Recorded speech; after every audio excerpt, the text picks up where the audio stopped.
Hello and welcome to this week's edition of the MetReport. I'm Cody Shem. And I'm Melanie Aguirre. We'd like to wish Eid Mubarak to all those who celebrate. Thanks for watching today. We have Maya in the studio here today to talk about the development within TSAC. What's going on, Maya? Thanks, Melanie.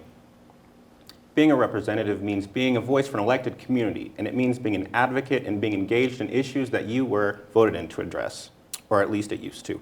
Following the comments made by a TSAC member, Councillor Alan Williams, some students feel that he's not representative of student voices or interested in participating in the government process. I followed up with members from TSAC to see what I could find out. Let's take a look. It was right here on campus where a member of TSAC made insensitive comments regarding Indigenous Peoples Day. I was able to interview a few members of TSAC to find out what's going on. Let's take a look. TSAC has published a letter condemning behavior regarding Councillor Alan Williams, who used inappropriate language when engaging with council members since being elected last May. He has also been accused by members of the council of denying the genocide of Indigenous peoples in comments made in an October public meeting. I was able to sit down with one of the representatives of TSAC who represents Indigenous students. Let's hear what she had to say in her response. I personally believe that it's unacceptable. I understand and I completely support the freedom of speech. I do not support disrespecting other nations through the inability to wanting to educate oneself. I think that that is a very arrogant act, especially when we provided the opportunities that could be free to educate oneself, and then if they choose to then continue with their own opinions and be set with those, I think that's 100% fine. But to not even want yourself to be educated, I think is just, it's not polite, it's not cool, it's a very colonized way of thinking, and I don't appreciate it. I was also able to interview Paul Nelson, another representative of student government and president of Students for a Democratic Society. Alan Williams engaged in some pretty egregious genocide denial rhetoric. He essentially equivocated Native and Indigenous people fighting back against colonization as having committed genocide against the British who were moving over here, his words. I honestly find this to be hate speech. I think it's heinous and should not be accepted of any student government representative. The idea that a student can continue to be paid through student fees and still espouse this rhetoric and still have a job in our student government is heinous. Many argue that these aren't just words, and that these aren't just a disagreement of opinion, and that these languages have real-life consequences. Historical revision has been used to pave the way for genocide and to pave the way for the dehumanization of people in the past. Now, I reached out to Councillor Williams for a comment. He gave no response. The end of the semester is coming up, and that means the annual Spring Fling is here. This year's Spring Fling occurred on April 19th and had many different activities, booths, not only from clubs and organizations of our area campus, but from different organizations from Denver and beyond. This included different sororities, student clubs, future opportunities for students, and even some sponsored organizations like Red Bull or the Aguirre Student Lofts. There are also different rides, bounce houses, and plenty of food options. Students and other members who walked through the festival were greeted by those who were selling their products, pitching their services, or even giving away some free goods. Next week, Denver will host the first City Summit of the Americas, bringing together leaders from around the Western Hemisphere as they discuss the pressing issues of our time.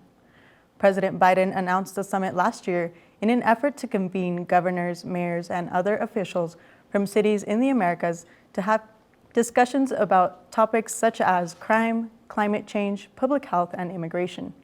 MSU Denver will host 4 events during the week-long summit, including a panel about gender violence on the 26th, a discussion about the global issues featuring officials from the U.S. State Department on the 27th, and a forum with 4-star U.S. General Laura Richardson on the 28th. Over 2,000 people are expected to attend, so be sure to come out and show the world what MSU has to offer. This past week was Earth Week, and there were many events happening around campus to shine light on the global conservation. Mondays was Bike to Work Day, and there were stations set up around campus for bikers to stop and pump tires, get some snacks and water, and then learn about conservation. Each booth was decked out with free stickers and merch from Aguirre's Sustainable Campus program, as well as more information on their project. Tuesdays was Earth Week's extravaganza, with tables set up at the quad and had food, clothes, and even more free merch. Students were able to participate in clothes swaps and were donated clothes from other Aguirre campus students were mixed and matched to help bring attention to how clothes often become harmful waste in many bodies of water and sewage areas. Today is the creek cleanup, where volunteers go down the Denver Creek and pick up trash and unwanted items out of the water. For more information on how you can create more sustainable habits, visit sustainableaguirrecampus.org. On April 30th, the Latino community will celebrate El Día de los Niños, and one of MSU Denver's fraternities is hosting an event to celebrate. The Brothers of the Alpha Gamma chapter of the New Alpha Kappa Fraternity Incorporated, also known as NAC, are hosting their annual NACland, a free carnival to celebrate El Día de los Niños, or Children's Day, here on campus and encourage them to someday pursue higher education. The event will take place at St. Cajetan's on Sunday, April 30th from 1 p.m. to 5 p.m. Be sure to bring your loved ones and check it out. Coming up next, a change in Denver's approach to migrants seeking shelter in the city. Denver residents gather to celebrate 420. And the Avs and Nuggets kick off their postseason matchups. We'll be right back.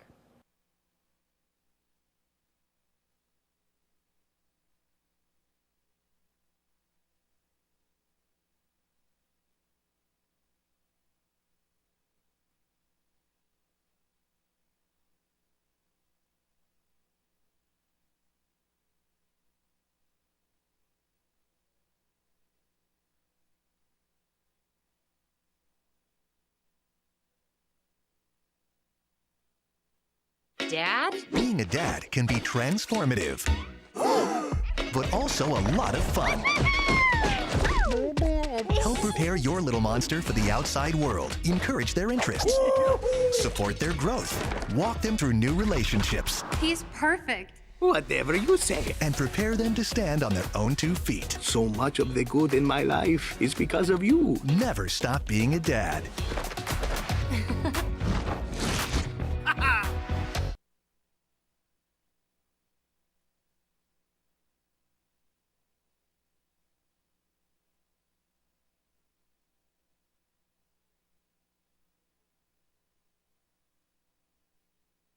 COVID-19 has been a really long and difficult fight. It's definitely taken a toll on all of us. Right now, new variants are a lot more contagious and need to be taken seriously. Getting vaccinated and staying boosted is the best way to keep you protected from COVID-19 and help you stay out of the hospital. Even if you got COVID before, it's important that you go get your COVID booster. COVID shots are safe. Much safer than getting the virus. We can all do our part and get back to living.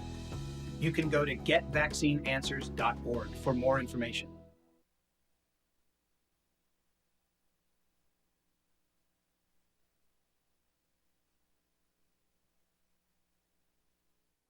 The Denver city government has issued a change in its immigration policy, which will be enacted May 8th.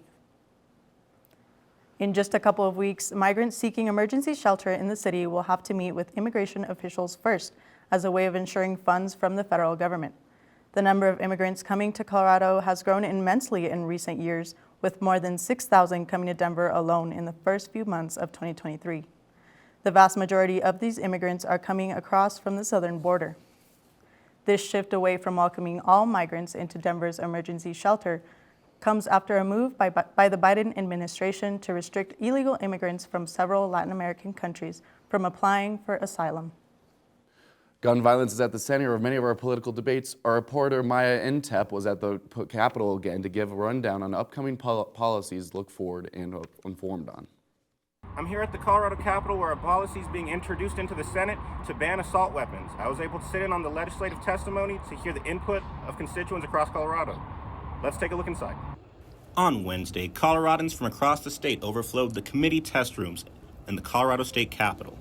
Common sense gun violence prevention is a hot topic among Democrats and Republicans, and on Wednesday, Colorado House Democrats introduced House Bill 23-1230. This bill intends to ban assault weapons, the bill language specifically stating that the bill provides civil penalties for individuals and for gun show vendors and license dealers who violate the law. This bill also creates the crime of possessing, manufacturing, or selling of a rapid-fire trigger activator, making it a violation Class 2 misdemeanor. I was able to sit in on an interview with the bill's Senate sponsor. Weapon of choice is an AR-15. It's a very serious, dangerous kind of firearm.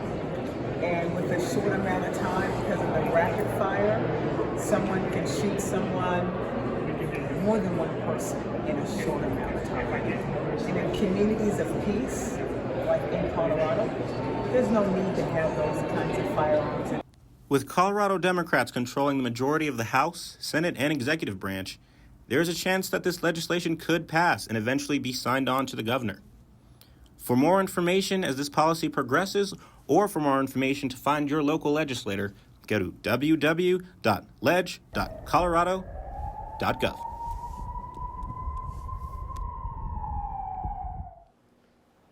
Fox News was sued by Dominion Voting Systems back in 2021 for accusing the organization of having ties with Democrats to rig the 2020 presidential election.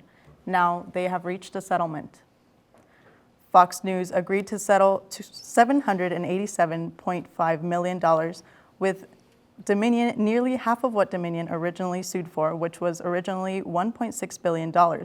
The settlement is now the largest publicly known defamation settlement in U.S. history involving a media company. The deal was announced moments after the jury was sworn into the Delaware Superior Court. With its case now over, Fox News still faces another defamation case from Smartmatic, another voting company accused of rigging the 2020 election, but a trial isn't expected anytime soon. Around 90 employees from Coors Brewing canning facility in Golden were evacuated on Thursday due to an on-site sulfuric acid leak. The spill took place last Thursday and is under investigation with the cause yet to be determined. Coors did not report any injuries among the 90 workers who were evacuated as a safety precaution. Hazardous materials and crews were trying to determine how much of the spill to assess the impact and ensure the safe cleanup, according to the sheriff officials. Sulfuric acid is dangerous to the skin, eyes, teeth, and lungs. In some cases, it can even be fatal. During the incident, roads in the area were closed West 32nd Avenue and McIntyre Street and 13th and Ford Street, but they have since been reopened. With the West drought becoming increasingly worse in recent years, states in the West who rely on water sources from Colorado snow and the Colorado River are taking too much. Therefore, some new cuts are having to be made.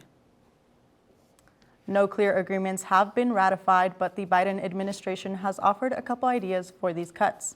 One is that if Lake Mead falls low enough, make states like California, Arizona, and Nevada use less water, with cuts being based on the age of their water rights. Another idea is for California, Arizona, and Nevada to more evenly share their cut of water usage.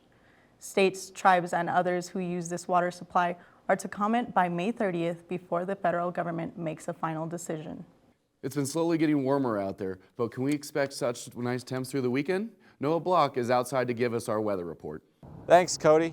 This past week was moderate and largely sunny with a few moments of coldness and precipitation, but for this weekend and the next few days, expect the clouds to come in. Temperatures will drop down to highs in the 50s, along with rain coming in Tuesday and Wednesday and sleet on Friday. If you're planning to go out, save it for Thursday, which will have a high in the mid-60s and only partial clouds throughout the day. As always, the only thing you can count on in Colorado is that it'll be different the next day, so expect the unexpected. Back to you guys at the desk. Don't go anywhere, because after the break, we'll have Will Martin with EMET. We'll be right back.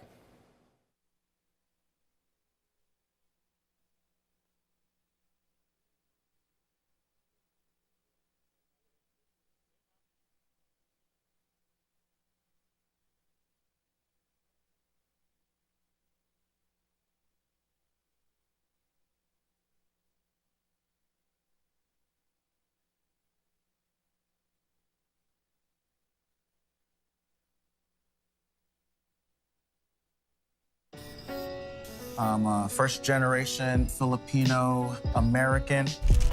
You don't always feel you're a part of the country you live in. It's this weird middle space sometimes that you have to live inside of. But when you meet others that are also living in that space, you'll learn to know that it's its own unique space too.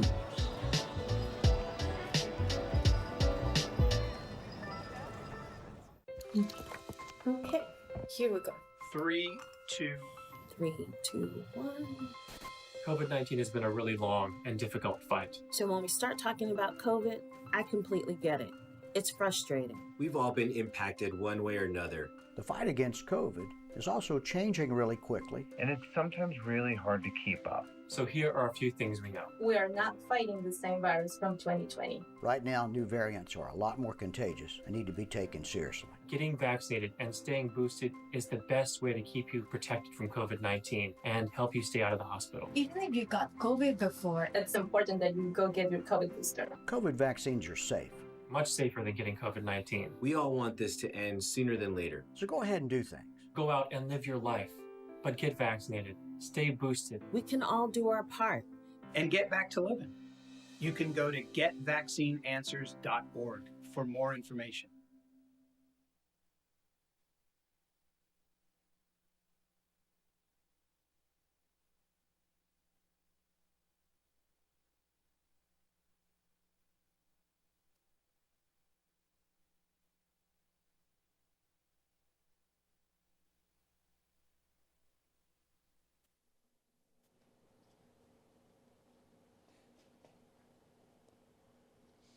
What's good? What's poppin'? What's happening? Welcome to EMET, everyone. I'm Will Martin, here to give you all the latest news in the world of entertainment.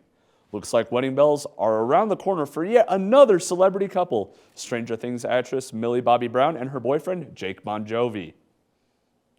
The pair posted a series of photos on Instagram, seemingly announcing their engagement just last week. Brown captioned her post with lyrics from Taylor Swift's Lover, saying, quote, "I've loved you 3 summers now, honey, I want 'em all," end quote. Bon Jovi captioned his post, quote, "Forever," end quote, which sent fans into a frenzy of congratulations for the lovely couple. Fans could not miss the dazzling diamond on Brown's finger, and the latter spotted it again in Brown's next post, casually confirming the engagement.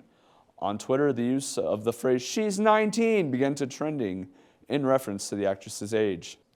Speaking of couples, the world has gone spinning backwards because, wait a minute, Shawn Mendes and Camila Cabello, wait, Timothée Chalamet and Kylie Jenner, oh my. Seen at Coachella caught making out were Shawn Mendes and Camila Cabello. Talk about, I know what you did last night. The pair split up in November of 2021, and although there isn't a direct response from either of the singers, sources that are close to the pair have stated that the two are not getting back together in any way, but just a quick little reunion. Maybe we might see some stitches repair a once broken heart. On the other hand, Kylie Jenner and Timothée Chalamet are playing cat and mouse with paparazzi and trying to hide their possible relationship. Sources have seen the pair in each other's cars, out on dates in fancy restaurants, and even around each other's place of living.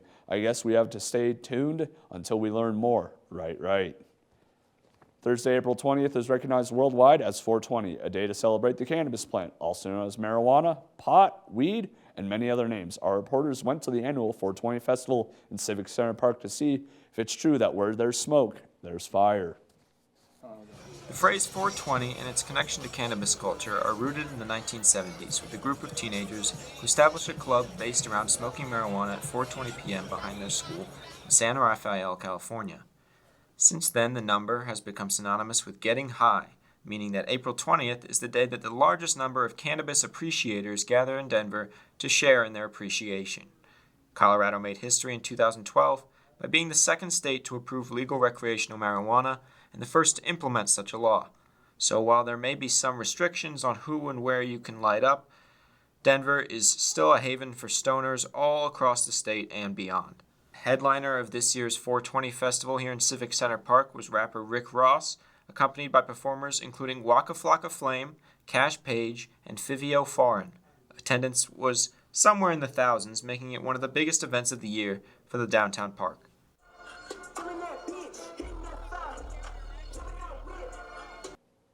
If you want to see students creating and performing art, then don't worry. MSU Denver's Jazz Band has you covered. Every first and third Wednesday, these students put on a show in the music department's off-site building at 800 Calumet Street. 3 acts perform in succession: the Guitar Ensemble, Jazz Ensemble, and Jazz Combo, in what is called the Jazz and American Improvised Music Concert Series, featuring solos from vocalists, trumpeters, guitar players, and other members of the group. These series started up for the first time since before the pandemic this semester. You can catch them again next Wednesday, May 3rd at 6 o'clock. To get an understanding of the program from the Inside Out, our reporter Alex Petrich spoke with Professor Shane Ensley. We do a lot of modern music and original music in addition to historical music. And so there's a lot of room for people to bring in their own influences and interests. There's some growth happening right now. There's a new jazz club that just opened up, and it is about to open up, called the Orchid. And we have a few really great jazz clubs that have been operating for some years now. So I'd say overall, it's a very nice, healthy scene, and it feels like it's heading in a nice direction. Song of the summer from the Queens of Collab, Doja Cat and SZA, because yeah, we did. Doja Cat put her spin on the famous SZA song Kill Bill, and if you thought SZA perfectly described what it's like to be the crazy ex, then you better buckle up. Doja Cat not only screamed crazy, she bled crazy and ate. I can't wait to overplay this song just as many times as I played Kiss Me More. Thanks for joining me on EMET this week. Don't go anywhere, because up next, we'll have Tyson Sintas with sports.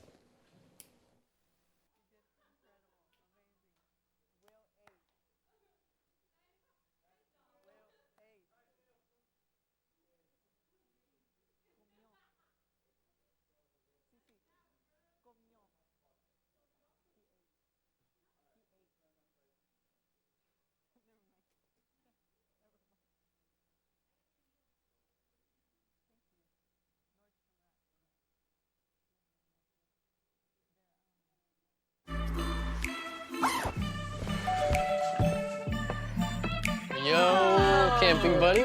Okay, you guys ready? Dude, I thought you were driving. I thought you were driving. Oh, I never said I was driving. I definitely can't drive.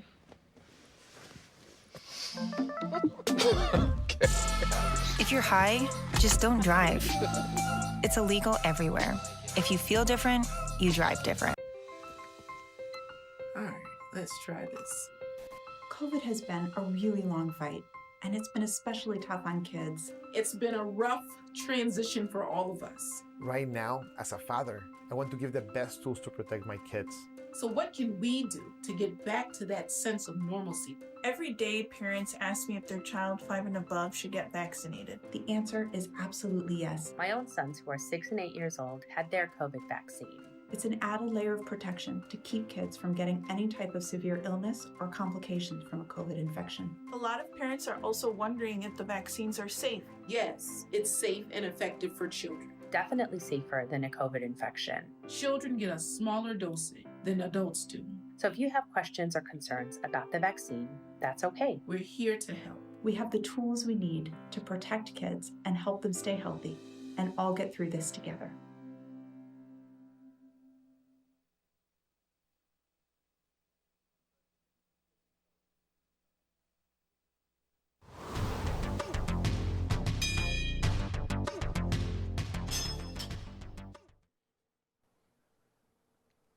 Welcome back to this week's edition of the MetReport. I'm Tyson Sintas, here with the latest in sports over the past week.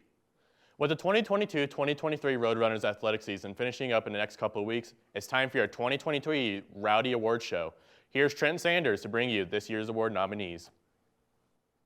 The Rowdy Awards starts with the 2023 Offensive Performance of the Year. Your nominees are Tanner Gardner of MSU Denver Baseball, PJ Goudry of MSU Men's Track and Field, Vijante Barcata with MSU Women's Golf, Jaden Kennis with MSU Men's Basketball, and Kendra Para of MSU Women's Basketball. The second award of the night will be the Defensive Performance of the Year. The nominees include Ashlyn Chianchuli of MSU Women's Volleyball, Eric Cox of MSU Baseball, Katie Maney from MSU Softball, Ross Miller out of MSU Men's Soccer, and Emily C. Royce from the women's soccer team here at MSU. The third award of the night will be the Newcomer of the Year award, given to an athlete with the best season in their first year in the blue and red. Your nominees include Brooklyn Jones from MSU Women's Basketball and Track and Field, Juho Cantola of MSU Men's Tennis, Braden Maldonado from MSU Men's Basketball, Jenna Metis from MSU Softball, and the final nominee will be Jack Slaminski from MSU Baseball. The final and biggest reward of the night is given to an athlete dedicated to everything it means to represent the Roadrunners on and off of the competition field. The Rowdy Award nominees are Tegan Guerin of MSU Women's Track and Field, Kayla Myberg from MSU Women's Tennis, Winnie Shaw from MSU Women's Golf, Jake Williams from MSU Baseball, and Ellie Zimmer of MSU Women's Soccer. Make sure to head on over to roadrunnersathletics.com/2023 Rowdy Awards to watch the full videos and vote for your nominees for this year's winners of the 4 Rowdy Awards. We hope to see you next Wednesday when the winners will be announced at the award ceremony on April 26th. From Metropolitan State University, this is Trenton Sanders. The 19th ranked Roadrunners look to close out their last home series with another sweep for the seniors. Before the Senior Day festivities on Sunday, the Roadrunners will play 2 games on Friday starting at 3 p.m. On Saturday, first pitch is set for 3 p.m., then the 12 seniors will play their last game at the Assembly Athletic Complex at Sunday at noon.